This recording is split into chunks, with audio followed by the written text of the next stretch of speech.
Harper Audio presents Setting the Table, the Transforming Power of Hospitality in Business.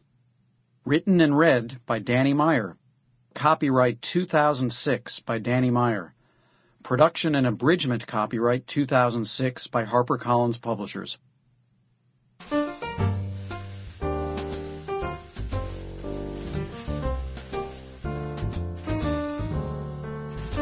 Over the course of the past 21 years, I've opened and operated 5 white tablecloth restaurants, an urban barbecue joint, a feel-good jazz club, a neo-roadside stand selling frozen custard burgers and hot dogs, 3 modern museum cafes, and an off-premises restaurant quality catering company. So far, I haven't had the experience of closing any of them, and I pray I never will. My business is very much in the public eye. It's highly scrutinized, and it invites passionate opinions from experts and amateurs alike. A debate between people about their favorite restaurant can take on the heat of a political or religious discourse. And if you want to persist and thrive, you'd better not rest on your laurels. Every time you look up, there's another new, eager competitor trying to attract the attention and affection of the public and the media, each hell-bent on tasting and weighing in on the newest thing. But there's nothing I'd rather be doing. I was born to go into business for myself, and I was destined to find a business that would allow me to share with others my enthusiasm for things I find pleasurable. My craving for the adventures of travel, food, and wine is what first compelled me to do what I do. In fact, like so many other entrepreneurs I've met, I'm not even sure I had much of a choice. A career in the restaurant business was going to tap me on the shoulder even if I hadn't found it first.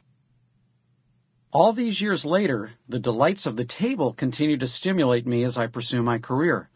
But what really challenges me to get up and go to work every day, and has also motivated me to make this recording, is my deep conviction about the intense human drive to provide and receive hospitality, well beyond the world of restaurants. Within moments of being born, most babies find themselves receiving the first 4 gifts of life: eye contact, a smile, a hug, and some food. We receive many other gifts in a lifetime, but few can ever surpass those first 4. That first time may be the purest hospitality transaction we'll ever have, and it's not much of a surprise that we'll crave those gifts for the rest of our lives. I know I do. My appreciation of the power of hospitality and my desire to harness it have been the greatest contributor to whatever success my restaurants and businesses have had. I've learned how crucially important it is to put hospitality to work, first for the people who work for me, and subsequently for all the other people and stakeholders who are in any way affected by our business. In descending order, our guests, community, suppliers, and investors. I call this way of setting priorities Enlightened Hospitality. It stands some more traditional business approaches on their head, but it's the foundation of every business decision and every success we've ever had. You may think, as I once did, that I'm primarily in the business of serving good food. Actually, though, food is secondary to something that matters even more. In the end, what's most meaningful is creating positive, uplifting outcomes for human experiences and human relationships. Business, like life, is all about how you make people feel. It's that simple, and it's that hard.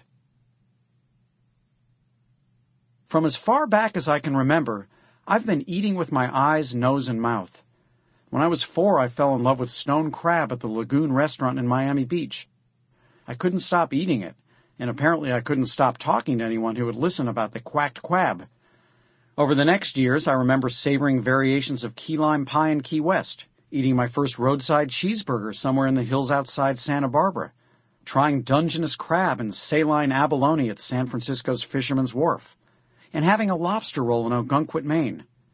I devoured my first custardy quiche Lorraine as a 7-year-old when my parents took us to the city of Nancy in France.